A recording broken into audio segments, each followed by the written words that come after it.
People have rough lives, but how you treat folks most on the margin of society determines the level of progression you make as a people. You know, we either do this all together or we don't do it at all.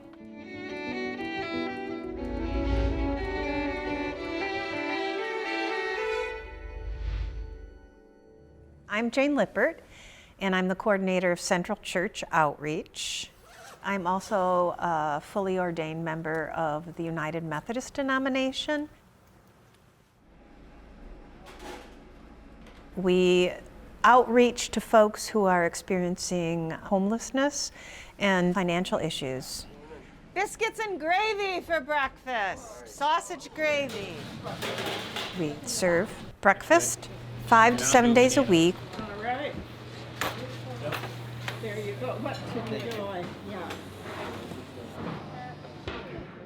Yeah, a couple butters. Couple butters? I am interfering with you. I do. Yeah, that's good. What, jam? No jam.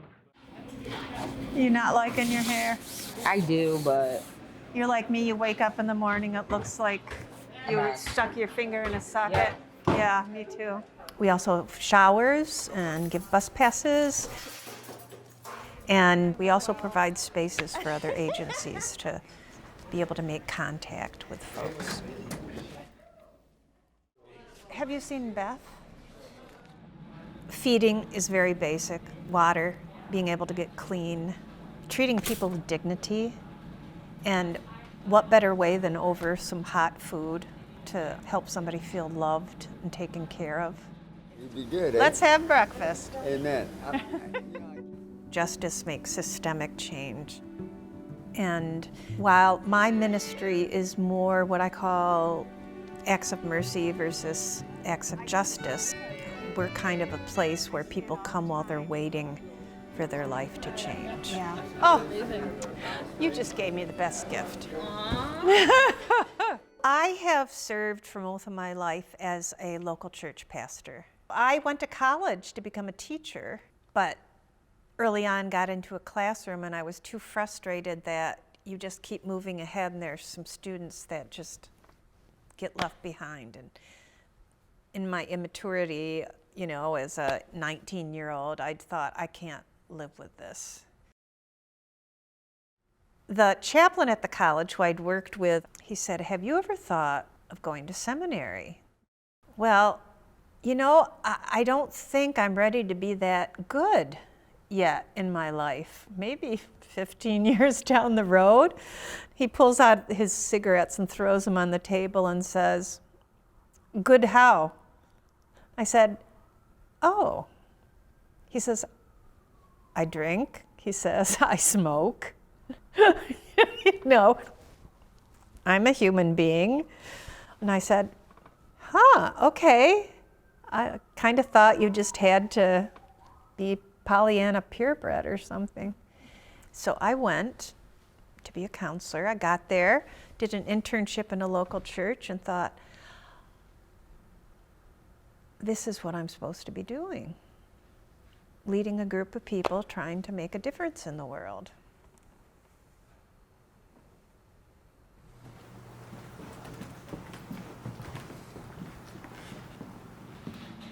it's been 9 years. I volunteered for the first time, and I just keep coming back.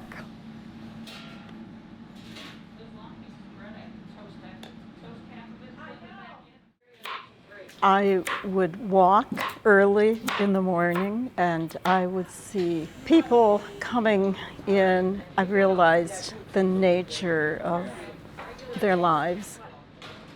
We have a daughter who has a mental illness, and she herself was in a homeless situation when she, would not have contact with us. And so that's what got me thinking about all of it.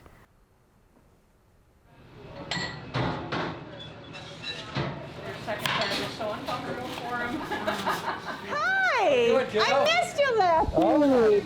Welcome back. Good to be home. Welcome. Let me get my coat. Just take a look and see what you're interested in. Ariana staff. Look at that! I'm seeing. I loaded it, I know. You got portobello mushrooms. Got it all. I remember the first time food rescue truck came, and I almost peed my pants. It's still like Christmas morning because you don't know what you're gonna get. I mean, you kind of know sometimes, but even then. Oh, red Today they had red peppers and tomatoes and some orange carrots. So we're gonna have a beautiful, healthy salad. The 540 was like, see ya. Do I have any of those boxes? Oh, how about? So I'll get something like, is it Kerry butter? I didn't know that was amazing. So that comes in and Suzanne goes, oh my gosh, that's gold. And I said, we get to feed our guests gold on their toast. This is great. So we're a collective. We work with Food Rescue. You got it. Thank you, friend. Of course. See you next week. And connected to that is the Northwest Food Coalition, which is mostly food pantries. We've been working with Groundwork Center for Resiliency. We're able to have like a CSA. Like we bought some pigs in advance last year, which was really cool. Or we'll say, okay, well, we want your fall crop. And the farmer can say, well, we think that will be carrots and, you know, whatever's the late berry and tomatoes. We're able to make a commitment to farmers. The power of food is to have support. You know, your friends are the people you sit and eat with. Can I give you a hug? Oh, Britt. Good to see you. You know, so it's community.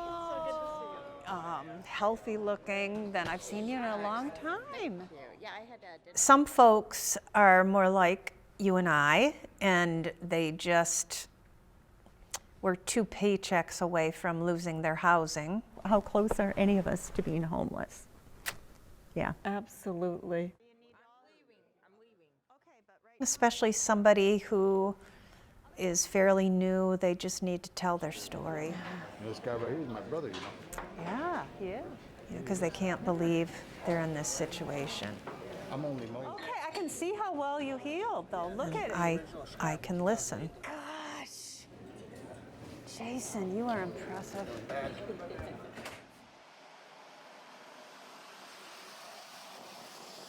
It's not easy every day. There's times when I think this person is never going to be able to get out of this situation. No experience of anything but this. On a number of occasions when one has passed away, she conducts the memorial service. And I think that's a real comfort to the community. I get sad, I get depressed, drink 1 too many glasses of wine that night, or throw pillows at the wall, or my husband laughs at me because there was one time I got really, really angry about something and I went and rolled down the front lawn. So I just need to do something physical, so we have this joke, Jane's ritual of anger. And he says, that's a nice hill to roll down. You keep that in mind.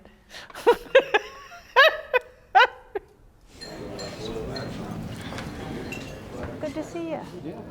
How you doing today? Surviving. Sitting here. Yeah. How's Elwood? I get him this weekend. Okay, good, good. I'm back to living.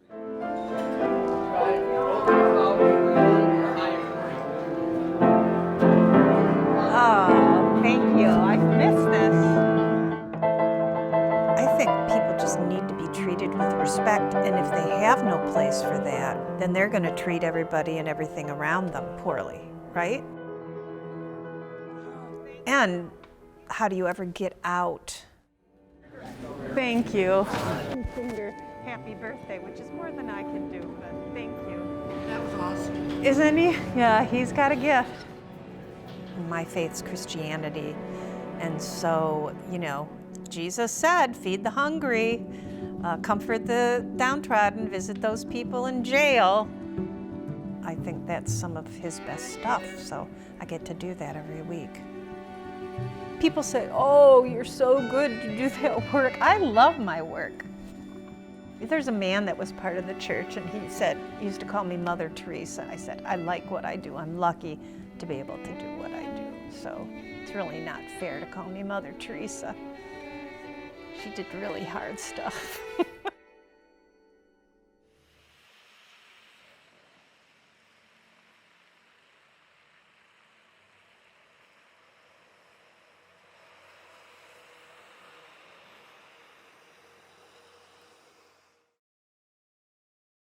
What would I have for my last meal?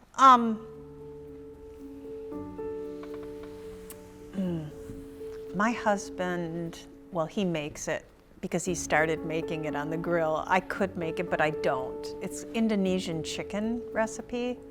So, you know, like peanut butter and cumin and coriander and soy sauce and things, and it's an onion, lots of onion. Anything with Chris is lots of onion. And so you marinate it in that, and then you grill it on skewers. So Chris's Indonesian chicken. And I love broccoli, so some fresh steamed broccoli with lemon and salt on it, and a baked potato. I just love baked potatoes. I'm not a big dessert person, so a glass of dry white wine. Want to come? We can have a last supper. Yeah.